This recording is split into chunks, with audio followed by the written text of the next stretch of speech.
Okay, so we got a brand new water heater from Whirlpool, from Lowe's, but we wanted to replace the nipples on top because they're a weak point.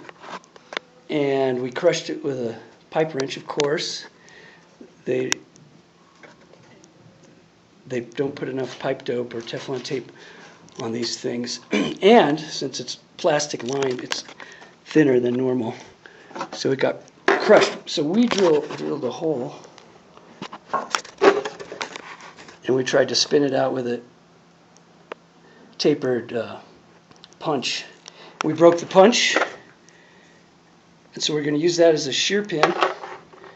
And we made a tool out of a $3 nipple, a bushing.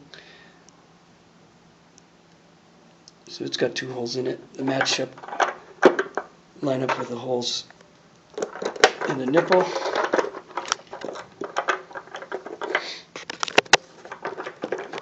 Okay, get the gun. And then we got an 1 13/16 socket. Give it a shot. Gotta make sure I'm going in the right direction. Yeah. Not for the faint of heart.